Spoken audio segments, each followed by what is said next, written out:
Kompas Petang kembali masih bersama saya Cindy Permadi. Saudara, pemain Timnas Indonesia menggelar latihan di Stadion Madia Senayan, Jakarta jelang laga lawan Arab Saudi besok.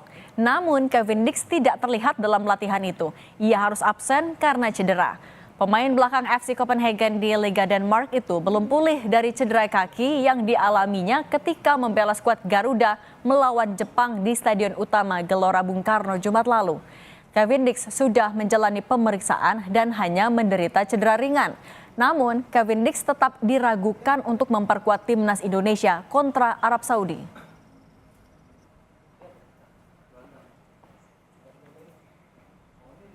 Bek timnas Indonesia, Calvin Verdong menegaskan para pemain bersemangat untuk meraih kemenangan dalam laga melawan Arab Saudi besok, meski kalah 0-4 dari Jepang. Calvin Verdong menyebut mental para pemain timnas sudah kembali bangkit.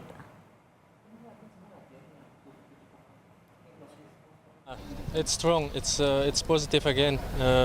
We speak with each other. We had a meeting, and yeah, what I said before, we reflect on the game against Japan, and we're still together as a team. Everybody support each other, and I think that's the most important. The game against Saudi is a really important game. I think we have to win this game. I think especially at home here. Manajer Timnas Indonesia Sumarji mengatakan peluang Eliano Reinders masuk skuad Timnas Indonesia saat melawan Arab Saudi akan ditentukan dalam latihan terakhir hari ini. Sumarji menyebut keputusan terakhir akan ada di tangan pelatih Shin Tae-yong. Eliano Reinders dicoret Shin Tae-yong dari daftar 23 pemain untuk melawan timnas Jepang pada Jumat lalu. Sebelumnya, pemain berusia 24 tahun tersebut juga gagal menembus line up timnas Indonesia ketika kalah 1-2 dari timnas Tiongkok pada 15 Oktober 2024. Ya, semua tergantung kepada Coach Shin. Ya, main dan tidak Eliano kan? Ya, kita lihat nanti. Ya, Eliano pribadi yang sangat baik dan dia berusaha untuk bisa menerima, ya, tidak dimasukkan dalam skuad, dan itu sudah dia perbaiki dan dia tetap semangat, dia tetap berusaha menunjukkan dirinya mampu bersaing di posisinya dia. Kita akan lihat dan bandingkan dua pelatih yang akan memimpin skuadnya masing-masing di pertandingan besok. Ada Shin Tae-yong yang menjadi pelatih timnas Indonesia sejak 2019. Dia mendampingi timnas di 51 pertandingan di semua kejuaraan, mempersembahkan 24 kemenangan, 13 seri, dan 15 kalah. Sementara Arab Saudi dilatih Hervé Renard, dia memimpin skuadnya di 46 pertandingan. Hasilnya 20 menang, 11 seri, dan 15 kalah. Selanjutnya, saudara, Indonesia dan Arab Saudi sudah 15 kali bertemu dalam berbagai kejuaraan. Hasilnya, Arab Saudi menang 11 kali dan seri 4 kali. Sementara Indonesia tidak pernah menang lawan Arab Saudi. Skuad Garuda masih mengandalkan penjaga gawang Martin Paes. Selama membela timnas di kualifikasi Piala Dunia 2026 zona Asia, Martin Paes sudah kebobolan 9 gol. Sementara Arab Saudi mengandalkan Muhammad Alowais dia baru kebobolan 5 gol selama kualifikasi Piala Dunia 2026 zona Asia. Nah, sementara untuk pemain depan di skuad Garuda ada nama Rafael Strijk yang sudah mencetak 1 gol ke gawang Bahrain di kualifikasi Piala Dunia 2026 zona Asia. Sementara Arab Saudi mengandalkan pemain depan Saleh Al-Shehri yang sudah mengoleksi 3 gol. Nah, Ketum PSSI Erick Thohir meminta pelatih dan pemain timnas Indonesia untuk melakukan introspeksi jelang laga kualifikasi Piala Dunia 2026 kontra Arab Saudi. Erick Thohir menegaskan evaluasi menyeluruh baru akan dilakukan setelah laga melawan Arab Saudi pada 19 November 2024 di Stadion Utama Gelora Bung Karno.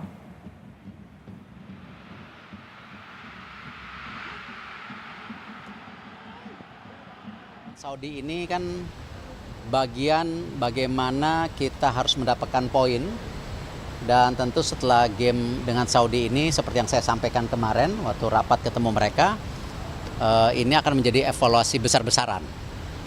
Bahkan kemarin kan yang saya sampaikan di locker room bahwa kita semua percaya tidak dengan proyek besar ini. Ya kan?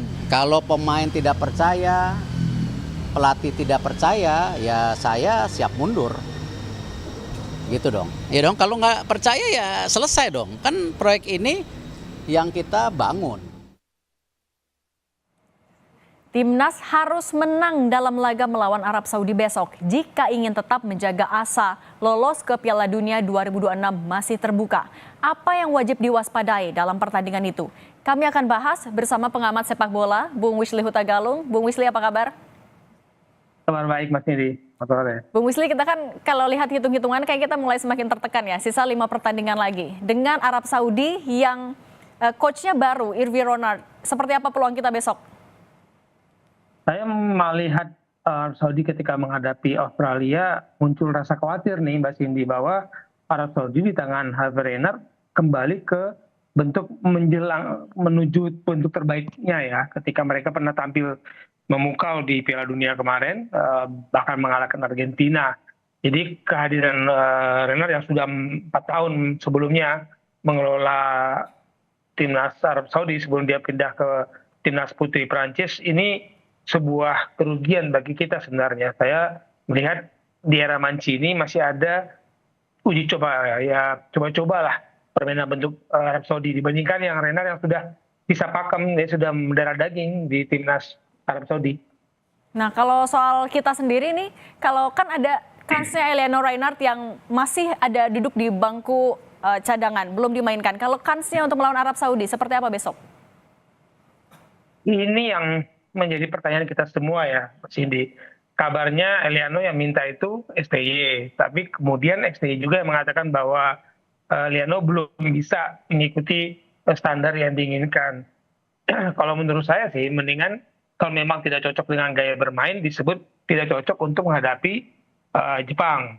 Tapi kan kemarin situasi ini kan banyak bisik-bisik keributan terjadi di internal PSSI ketika kita menghadapi Cina dengan dicoretnya Eliano. Kemudian Miss juga menghadapi situasi tidak menyenangkan dengan tidak kejelasan Eliano dicoret. Jadi ini situasinya harus diperjelas sih. Benarkah Eliano itu bukan pilihan STY dan tidak cocok untuk main?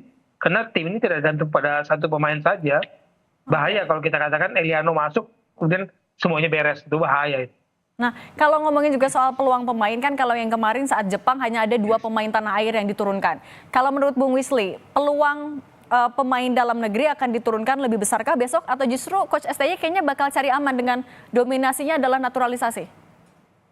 Ya, ini yang kita tidak tahu ya. Kita tunggulah seperti apa strategi Sintayong. Tapi memainkan, saya tidak menyebutnya pemain dalam negeri luar negeri ya, tapi yang kita sekarang dapat ini kan ada pemain produk latihan dengan filosofi, dengan ilmu sepak bola yang berbeda dengan di dalam negeri, karena kita memanggil anak kita yang dari Eropa sana dengan berdarah Indonesia dari keturunan orang tuanya.